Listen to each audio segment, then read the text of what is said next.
بسم اللہ الرحمن الرحیم۔ محترم ناظرین، پچھلی ویڈیو میں آپ کو بتایا گیا کہ ایک دن موسیٰ علیہ السلام نے لوگوں کو بھلائی اور فرعون کے ظلم و ستم کی خوشخبری سنائی۔ اللہ تعالیٰ سے مدد طلب کرو اور صبر و استقامت سے کام لو۔ بے شک اللہ جس کو چاہتا ہے اس کو اپنی زمین کا وارث بناتا ہے، مگر اپنے بندوں میں سے بناتا ہے اور پرہیزگاروں کے لیے بہترین انجام ہے۔ فرعون نے اپنے وزیروں اور مشیروں کو دربار میں بلایا اور ان سے موسیٰ علیہ السلام کو سزا دینے کے بارے میں مشورہ طلب کیا۔ ہر آدمی نے اپنی سوچ کے مطابق مشورہ دیا، لیکن فرعون نے کہا کہ موسیٰ کو قتل کر دیا جائے تاکہ یہ آدمی ہماری سلطنت اور بادشاہت کے نظام کو مزید خراب نہ کرے۔ مگر اس وقت دربار میں ایک ایسا شخص بھی موجود تھا جس کا دل دولت ایمان سے لبریز ہو چکا تھا۔ اس نے فرعون اور اس کے حواریوں سے کہا، کیا تم ایک شخص کو صرف اس وجہ سے قتل کرنا چاہتے ہو کہ وہ کہتا ہے کہ میرا رب پروردگار اللہ تعالیٰ ہے، حالانکہ وہ تمہارے پاس تمہارے رب کی طرف سے دلائل لے کر آیا ہے؟ اگر وہ حقیقتاً جھوٹا ہے تو اس کے جھوٹ کی شامت اس پر ہوگی، اور اگر وہ سچا ہوا اور تم نے اسے کوئی تکلیف پہنچائی تو ضرور تمہیں عذاب پہنچے گا، وہ جس کا اس نے تم سے وعدہ کیا ہے۔ بے شک اللہ تعالیٰ حد سے بڑھنے والوں اور جھوٹ بولنے والوں کو ہدایت نہیں دیتا۔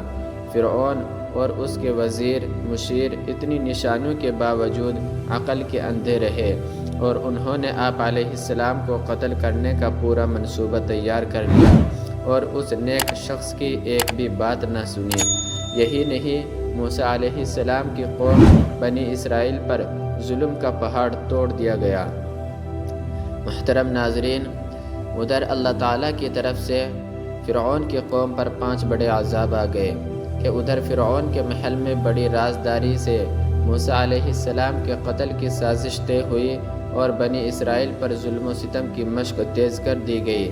ادھر موسیٰ علیہ السلام نے رب کے حکم کے مطابق دعا کے لیے ہاتھ اٹھا دیے اور اس طرح دعا مانگی کہ اے میرے رب، فرعون زمین میں بہت ہی سرکش ہو گیا ہے اور اس کی قوم نے عہد شکنی کی ہے، لہذا تو انہیں ایسے عذابوں میں گرفتار فرما لے جو ان کی سزا کے لیے کافی ہو اور میری قوم اور بعد والوں کے لیے عبرت ہو۔ موسیٰ علیہ السلام نے دعا ختم کی۔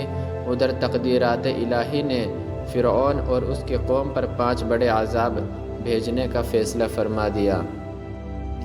محترم ناظرین، موسیٰ علیہ السلام کے اعلان کرنے کے بعد اللہ تعالیٰ کی طرف سے فرعون اور اس کے حواریوں پر طوفان کا عذاب آیا۔ پہلے تو تند آندھی مسلسل چلی اور ہر چیز کو الٹ پلٹ کر کے رکھ دیا کہ دن کی روشنی میں آسمان پر ایسے سیاہ رنگ کے بادل چھائے کہ دن بھی رات کا منظر پیش کرنے لگا۔ اس کے بعد بارش کا طوفان آیا اور ہر طرف پانی ہی پانی ہو گیا، حتیٰ کہ فرعونیوں کے گھروں میں پانی داخل ہو گیا۔ مسلسل طوفانی بادلوں نے زمین پر اتنا پانی برسایا کہ پانی اونچا ہوتے ہوتے فرعونیوں کے گلوں تک آ گیا۔ انہیں اپنے تمام کام کھڑے ہو کر سر انجام دینے پڑتے۔ اگر کوئی بیٹھنے لگتا تو وہ پانی میں ڈوب کر مرنے والا ہو جاتا، جبکہ بنی اسرائیل کے وہ گھر جو فرعونیوں کے گھروں کے ساتھ واقع تھے وہ موسیٰ علیہ السلام کی سچی نبوت کی واضح دلیل تھے۔ اتنا زیادہ پانی ہونے کے باوجود ان کے گھروں میں پانی کی ایک بھی بوند نہ تھی۔ وہ پرسکون تھے۔ فرعونی موت کو سامنے دیکھ کر ڈرنے لگے اور اکٹھے ہو کر موسیٰ علیہ السلام کے پاس گئے